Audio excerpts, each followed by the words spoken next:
تقبل الله منا ومنكم عيد مبارك علينا وعليكم تقبل الله منا ومنكم عيد مبارك علينا وعليكم. الله أكبر كبيرا والحمد لله كثيرا وسبحان الله بكرة وأصيلا. Mes honorables frères et sœurs, nous voilà dans cette journée bénie qui est la journée de Al-Eid. Et avant de rentrer dans le vif du sujet, avant de se poser la question « Et que fait-on maintenant après le mois du Ramadan ?» Avant de rappeler qu'il est important de ne pas dérailler après avoir été sur les rails, il va de soi que de rappeler que nos cœurs sont attristés par rapport à ce qui se passe un peu partout dans le monde et pas qu'en Palestine. Et il est du devoir du croyant, du musulman, d'être du côté toujours de celui qui est oppressé et ne pas être du côté de celui qui oppresse. Et le musulman, le croyant, ne veut l'injustice pour personne, ni pour un croyant, ni pour un non-croyant, ni pour un musulman, ni pour un non-musulman. C'est pour cela que nous, à notre échelle, il nous est demandé d'invoquer notre Seigneur Tabaraka wa Ta'ala, de déverser la paix et la sérénité et la sécurité sur nos frères palestiniens et sur le reste du monde. Et il n'est pas demandé aux musulmans et aux croyants lors de ce genre d'événements d'avoir des réactions émotionnelles qui quelquefois peuvent être déplacées, des réactions émotionnelles qui quelquefois peuvent pousser des personnes à répondre à ce genre de situation par la haine ou par l'injustice ou par le mal ou par la violence. Mais il nous est demandé de réagir avec un comportement adéquat, convenable, comme l'islam nous l'a demandé à travers des invocations et à travers aussi l'entraide qu'on peut donner à travers, par exemple, de l'argent à des associations transparentes et reconnues et claires, mais aussi à travers notre propre réforme. Et ce qui nous attriste, c'est quelquefois, lorsqu'on voit surtout à notre époque sur des réseaux sociaux, des personnes qui réagissent et comme s'ils venaient d'exister quelque part ou de connaître la situation des musulmans ou même l'islam, parce qu'ils parlent quelquefois au nom de l'islam, que lorsqu'il y a ce genre d'événement et quelquefois insulter tout le monde, même les musulmans. Que faites-vous? Vous ne servez à rien. Vous ne faites rien. Et si tu voyages un peu à travers son profil, Facebook ou autre, tu verras qu'il est dans une hala, miskin, hadith wala haraj, une situation catastrophique. Alors je ne veux pas dire une situation qui nous rappelle qu'il commet des péchés. On commet tous des péchés, pire que cela. Mais il met au grand jour, il dévoile au grand jour, il affiche au grand jour ses péchés sur ses réseaux sociaux. Et ensuite il dit, oh, regardez, vous ne faites rien vous. Mais c'est à cause de gens comme toi que le monde est comme il est aujourd'hui. Preuve en est, Allah dit dans le Coran, Inna Allah la yughayyiru ma biqawmin hatta yughayyiru ma bi anfusihim. Allah ne change pas l'état d'un peuple tant que lui-même ne change pas son propre état.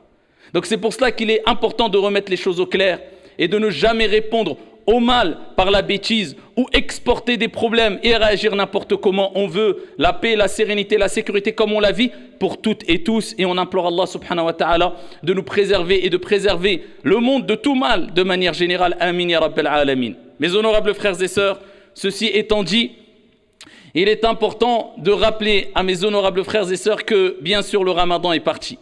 Mais le Ramadan n'est pas parti avec les bonnes actions. Le Ramadan n'est pas parti avec l'ange de la mort. Le Ramadan n'est pas parti avec la possibilité de continuer à se rapprocher d'Allah subhanahu wa ta'ala. Non, loin de là. Le Ramadan était une école qui, normalement, nous a permis de nous renforcer notre âme pour pouvoir résister tout au long de l'année, particulièrement contre Shaitan et Shayatin, les diables qui étaient enchaînés. Parce que là, les Shayatin sont déchaînés. Les Shayatin sont lâchés. Alors si tu as réussi à te renforcer, abshir ya Abdallah. Réjouis-toi et demande à Allah subhanahu wa ta'ala de te raffermir. Si tu n'as pas réussi à ici te renforcer convenablement, eh bien malheureusement je crains pour toi que tu récoltes les mauvais fruits et les conséquences de ta négligence pendant le mois de Ramadan, mais il n'est jamais trop tard. Reprends-toi en main et ici demande à Allah subhanahu wa ta'ala de te raffermir. En tout cas, ce qui nous est demandé, c'est de ne pas dérailler après le mois du Ramadan. Ce qui nous est demandé, c'est de se poser cette bonne question. Et maintenant, on fait quoi? Permettez-moi de vous donner une image. Parce que Allah nous donne des images dans le Coran. Walillahi al-mathalul a'la. Et c'est vrai qu'avec des images, on réagit quelquefois un peu mieux. Prenons l'exemple. Walillahi al-mathalul a'la. Prenons l'exemple d'une personne qui viendrait à toi alors que tu es pauvre. Tu es démuni.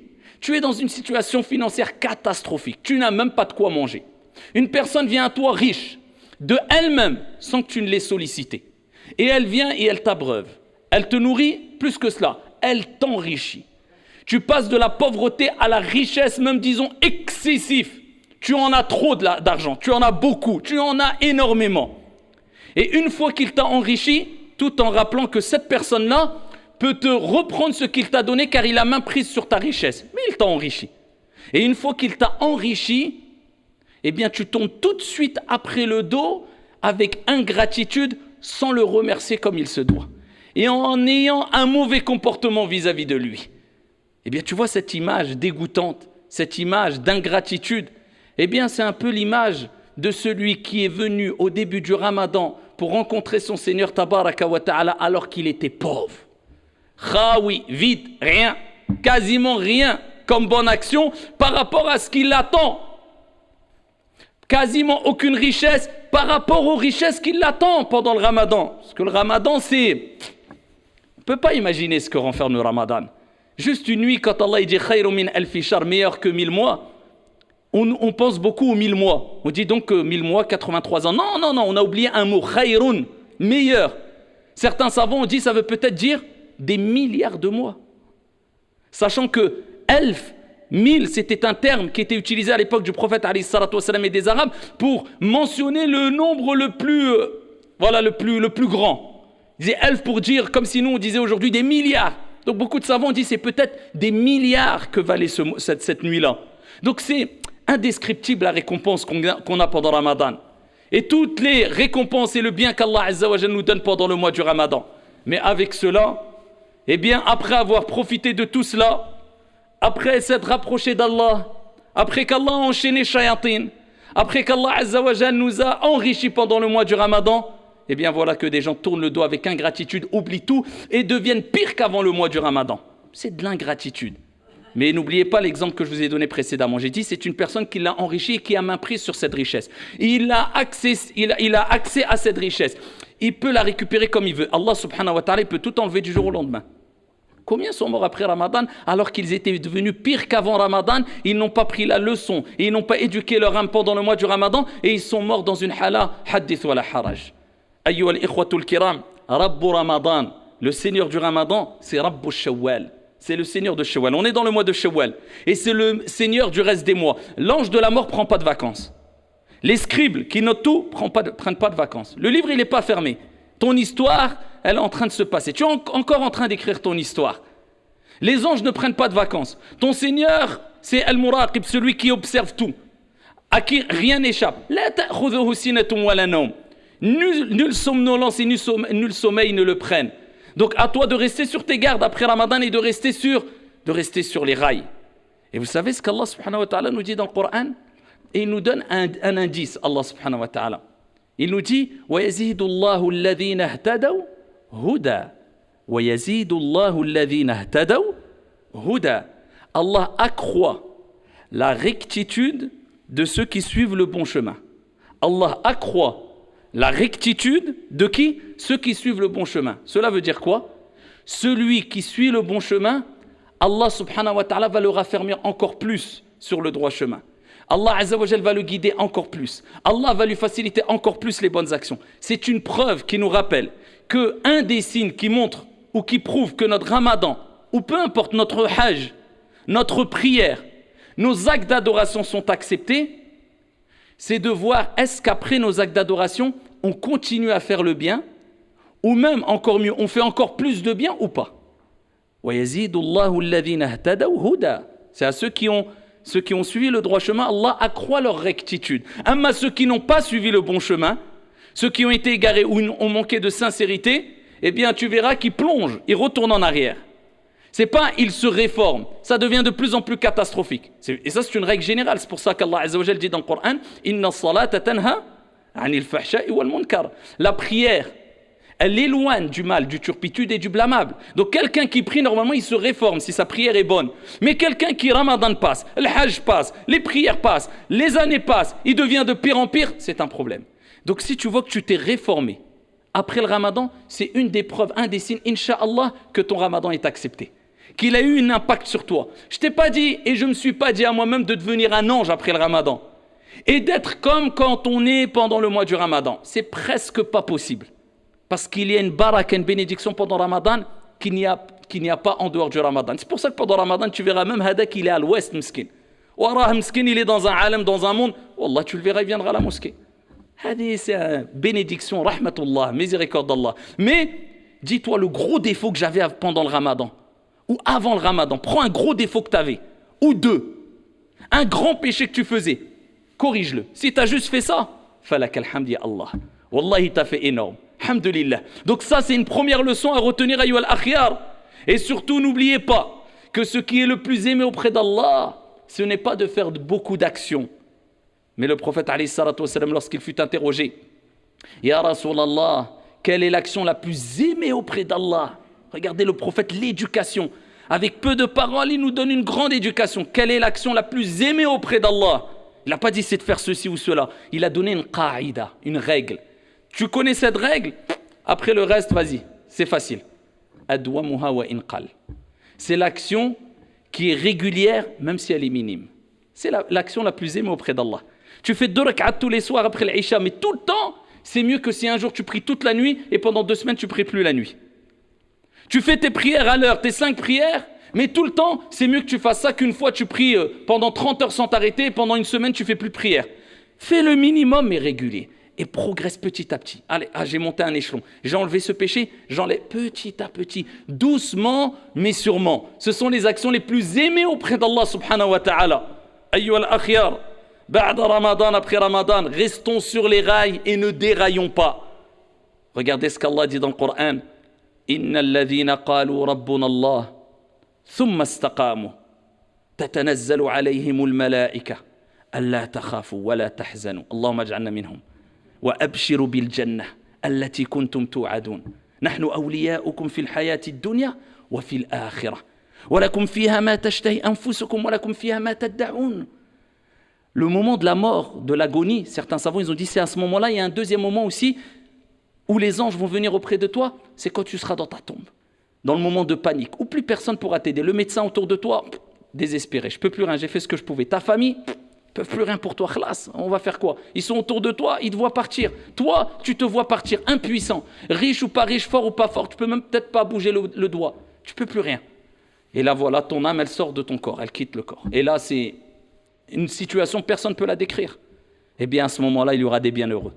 Allah Azza wa Jalla dit ceux qui ont dit mon Seigneur est Allah. Est-ce qu'Allah s'est arrêté là? Ça ne suffit pas du tout.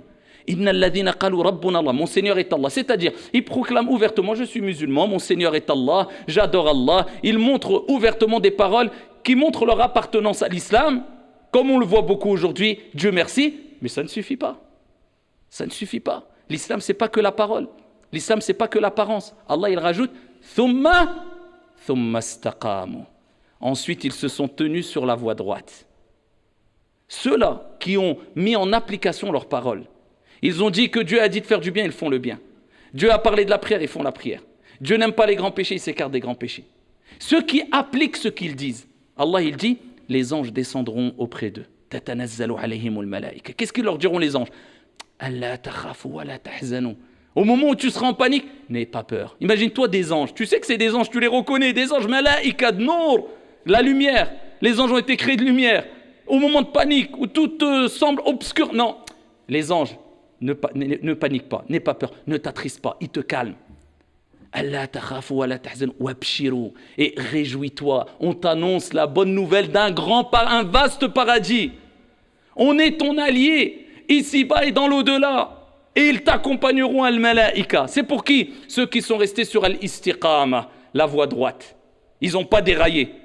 Même s'ils ont déraillé pas trop, ils sont revenus un peu, alhamdoulilah. Les grands péchés, ils ont évité, chouïa, chouïa. Eh bien, ceux-là, eh bien, Allah Azza wa Jal les renforcera, les raffermira. Et c'est ce qu'on demande à Allah Azza wa Jal dans chaque prière.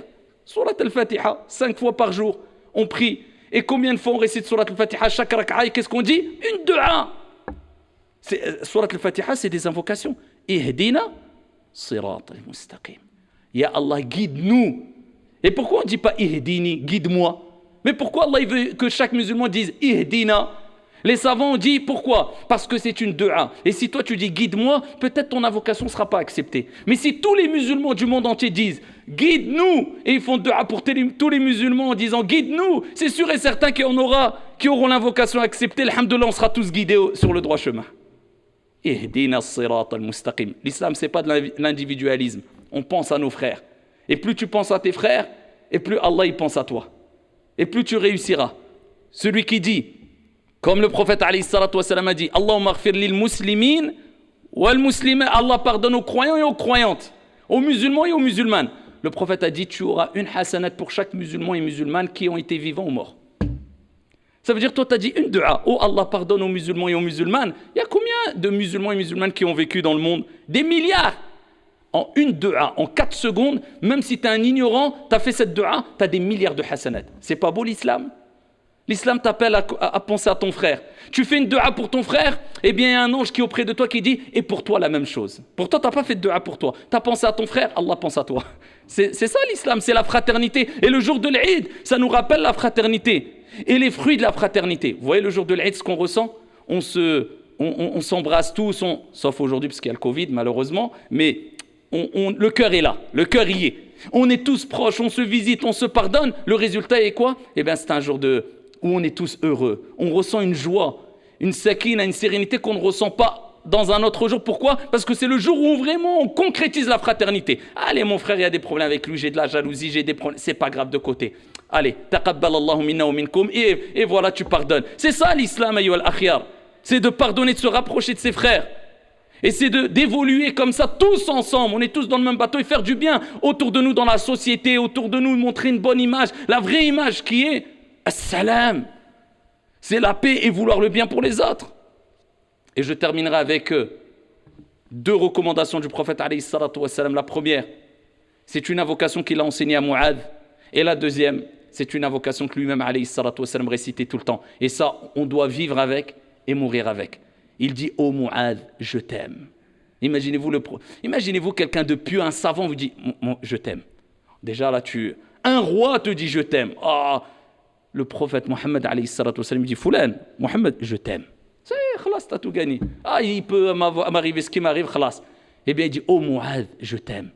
Je vais t'apprendre des paroles. Récite-les tout le temps. Ne les laisse jamais après chaque prière. Les 5 prières, les abandonne jamais. Les 5 prières obligatoires. Il lui dit après chaque prière, quand tu as terminé ta prière, certains savants ont dit c'est juste avant de taslim, quand tu as fini de tashahhud, Allahumma a'inni ala dhikrika wa shukrika wa husni ibadatik. La preuve que la rectitude, on peut l'avoir qu'en demandant de l'aide auprès d'Allah. On ne peut pas l'avoir tout seul. Il dit demande à Allah, faites cette dua tout le temps après les prières. Allahumma a'inni, oh Allah, aide-moi à t'évoquer, à penser à toi. Ala dhikrika wa shukrika, à être reconnaissant, et ala husni ibadatik, et à t'adorer de la meilleure des manières. Eh bien, c'est pour cela qu'on se doit de demander à Allah, ya Allah, aide-moi, raffermis-moi, guide-moi. Ne te dis pas, je vais faire des efforts et tu ne demandes pas à Allah l'aide. Allah, tu n'arriveras pas. On est obligé de demander à Allah de l'aide. C'est pour ça, dans Surat Al-Fatiha, on dit quoi? Iyaka na'budu wa iyaka nasta'in. C'est toi que nous adorons et on implore l'aide, l'assistance auprès de qui? D'Allah, parce que sans Allah on n'arrivera pas à faire des efforts. La hawla wa la quwwata illa billah. Il n'y a de changement et de force qu'en Allah subhanahu wa ta'ala. C'est lui qui change les situations et qui nous donne al-quwwa, la force. Et la deuxième dua, le prophète alayhi salatu wa salam, parmi les invocations qu'il récitait, qu'il disait, qu'il mentionnait le plus tout au long de sa vie, c'est qui? C'est le prophète. Que dire de nous? C'était quoi? Ya muqallib al-qulub, thabbit qalbi ala dinik. Ô toi qui retourne les cœurs, parce que le qalb a été appelé le qalb parce qu'il yataqallab, parce qu'il se retourne. Un jour t'es bien, un jour t'es mauvais. Ça va vite, ça glisse. Tu glisses vite, fais attention. Quelquefois la glissade, elle peut te rendre handicapé. Ça y est, tu peux plus bouger ou t'es. Attention.